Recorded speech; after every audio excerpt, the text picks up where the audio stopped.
Hey everyone, welcome back. I'm genuinely a bit stunned by the data we're looking at today, and I think you will be too.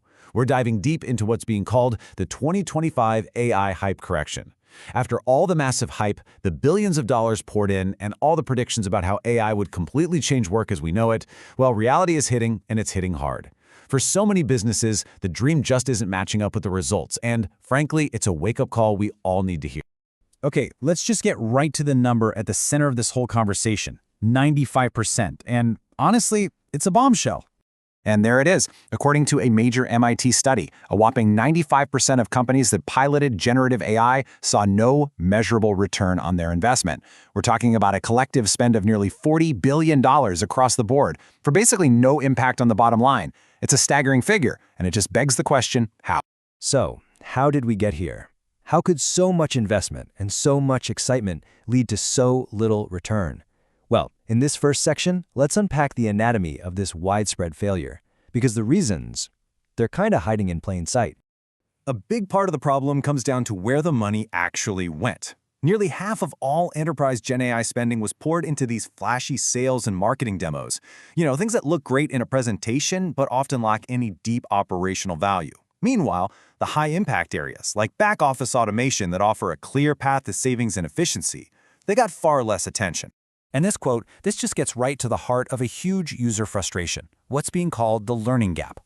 Most corporate AI tools have no memory. They don't learn from your feedback or build knowledge over time. As this lawyer says, a tool that starts from scratch every single time might be useful for a first draft, but it's completely unreliable for critical, specialized work. The data also shows this fascinating pattern in how these projects were built. When companies tried to build AI tools themselves internally, only a third of those projects ever actually made it into production. But when they partnered with external vendors, companies whose systems are actually designed for scale, not just for a showy pilot, the success rate literally doubled. This all points to a massive data quality crisis. You see, most AI systems can only process about 20% of the picture, the neat, tidy, structured data in databases. But the other 80%, the real intelligence, the context, the nuance that's hidden away in emails, contracts, and call notes, is completely invisible to them. This means the AI is making confident but fundamentally flawed decisions because it's operating with a huge blind spot.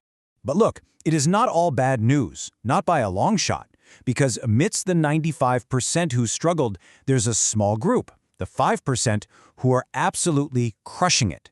So let's pivot and take a look at what they are doing so differently. And the difference is staggering. While the vast majority saw zero return, this successful 5% achieved an average ROI of 171%. That's not a typo. This proves that when AI is implemented the right way, it doesn't just work, it delivers truly transformational results. So what are their secrets? Well, it's surprisingly straightforward. They don't try to boil the ocean. They focus on a single, expensive problem. They integrate the AI seamlessly into the tools their teams already use every day. They partner with experts. They fix their data problem first. And critically, they choose systems that are designed to learn and improve over time. It's a strategy of pragmatism over flash. Okay, so we've seen the failure, and we've seen the success. But now we come to a critical twist in the story. We have to go back to that number that started this whole conversation, that shocking 95%, and ask a really tough question. How reliable is it really? See, after this report went viral, a lot of people started digging into the methodology. And what they found, well, it raises some pretty serious questions about whether this headline-grabbing statistic tells the whole story. And this skepticism isn't just some idle chatter online. Kevin Werbach, a professor at Wharton, analyzed the report and found that the 95% claim wasn't actually well supported by the data they presented. His conclusion is blunt: either show the proof or retract the claim. And if you dig a little deeper, it gets even more interesting. Critics have pointed out that the NANDA project at MIT isn't a completely neutral academic body. It has strong ties to major AI players like Google and Anthropic, and the report heavily promotes their specific technologies.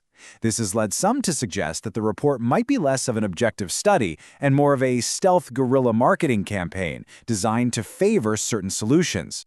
And this really highlights the disconnect. While the report claims widespread failure, there are tons of public, documented successes from some of the biggest companies in the world. JP Morgan Chase, Nestle, MasterCard, these are not small pilot projects. These are major corporations getting significant, measurable ROI from AI right now, which just flat out contradicts the 95% failure story.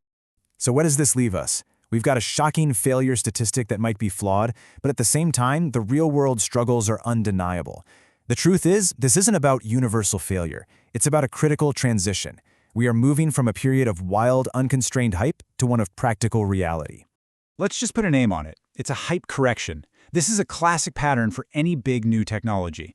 First you get the peak of inflated expectations, and then you get the trough of disillusionment. But this isn't a sign that the technology is a failure. It's a sign that the industry is maturing, moving away from just promises and focusing on what actually delivers tangible value.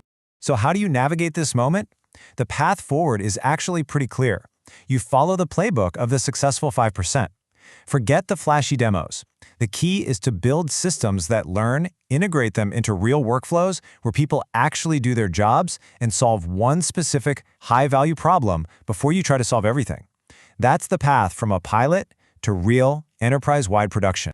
And that brings us to our final question. Is this moment of correction a crisis for AI, or is it exactly the healthy, necessary reality check that businesses needed? It's forcing a shift from chasing hype to building real, sustainable value. And in the long run, that's probably a very good thing. What do you think? I'd love to hear your take in the comments. Thanks for watching.